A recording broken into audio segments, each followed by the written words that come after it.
ta parandalojmë ose ta trajtojmë me sukses. Jemi ende në faza të hershme të zhvillimit të programeve në Shqipëri, krahasuar me disa vende europiane, por u them që jemi në rrugën e dur. Zoti Ylli, sa raste kemi pasur gjatë këtij viti të prekur nga kanceri i gjirit? Atëherë, në vitin e fundit që ne kemi informacion, 2024, ne kishim mbi 800 raste të reja me kancer gjiri. Kjo është një shifër, do ta pranojmë, që nuk është raportuar më parë në Shqipëri, është shifra më e lartë.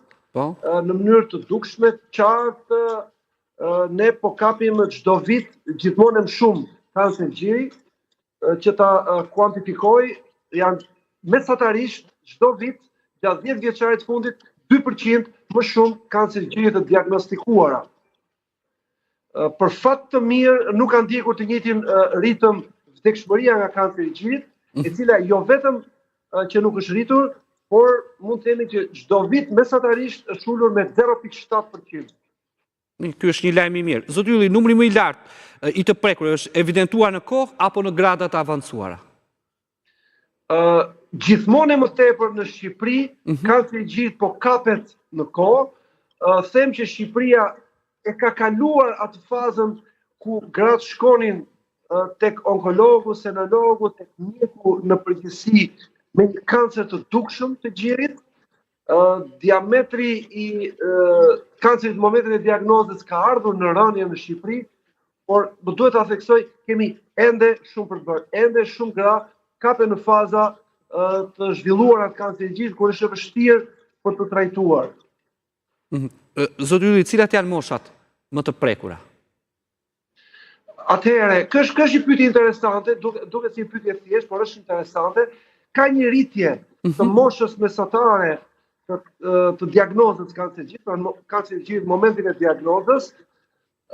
Ne jemi duke ju afruar atyre që i quajmë tregues europian, vendeve europiane.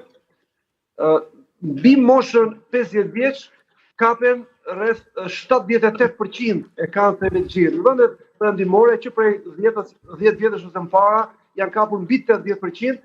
Ne po i afrohemi këtij standardi, pra duket sikur ka një farë modernizimi të profilit kancerit të gjirit në Shqipëri, pra që ngjajmë gjithmonë më shumë popullatave perëndimore. Kemi një risk ende më të vogël se Europa, jemi në 5 vendet me risk më të ulët nga kanceri i gjirit, por projektojmë për të ardhmen një vijim të kësaj rritjeje. Rritje e cila do të dominohet kryesisht nga moshat mbi 50 vjeç. Doktor Ylli, cilit janë disa nga faktorët e prekjes nga kanceri i gjirit? Ju përmendët që edhe gra apo zonja të shëndetshme kur pra preken nga kanceri i gjirit. Po, atëherë është e vështirë të ndërtosh një profil të riskut grave në Shqipëri. Unë shfrytëzoj këtë intervistë për të ndarë me ju një lajm interesant që të shtunën ne kemi filluar me Universitetin Katolik në Tiranë dhe me urdhrin e farmacistit një përpjekje për të pilotuar një model të klasifikimit të grave sipas nivelit tyre të riskut. Nuk është e thjeshtë, është komplekse, por mund të ndihmojë në këtë fushatë të ndërgjegjësimit. Kanceri i gjirit mund të haset tek kushdo, askush nuk është imun ndaj tij. Ka një farë prirje për gratë të cilat kanë pasur kancer gjirit tek një afër i nivelit të parë, tek motra, tek nëna e tjera me radhë.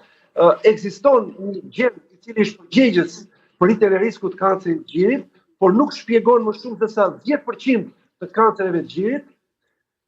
Ka një risk të lidhur me jetën riprodhuese, sa më pak fëmijë, as pak fëmijë e rrisin risku për kancer të gjirit, ushqyerja, obeziteti mbi moshat 50 vjeç, konsumi i alkoolit dhe sidomos mungesa e aktivitetit fizik mund të arrisin riskun për kancer gjiri, por siç e thash pak më parë, motori kryesor i rritjes kancerit të gjirit në Shqipëri duket se është plakja e popullatës, mosha mesatare më e lartë, e shoqëruar nga sjellja riprodhuese, ne po bëjmë gjithmonë më pak fëmijë, dhe ai që i quhet modernizimi i jetës, konsumi i alkoolit, konsumi i mafi ushqimeve të pashëndetshme, sedentarizmi, ndoshta janë dhe këto kontribues i rritjes riskut për kancer gjiri.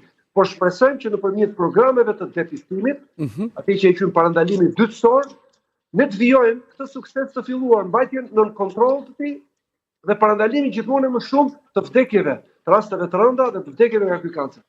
Risku më i lartë, zoti Ylli, prekjes nga kanceri i gjirit, është në zonat urbane apo rurale në vendin tonë? Ka një profil të qartë të padiskutueshëm të riskut në zonat urbane. Gratë që jetojnë në qytet, në Shqipëri duhet kemi një risk disa herë më të lartë se gratë që jetojnë në fshat. Nëse s'gaboj, risku duhet të jetë 2-3 herë më i lartë. Kjo lidhet, ndikohet pra me ushqimet që ju përmendët, ndikohet edhe me ndotjen edhe me këto faktorë të tjera, apo jo?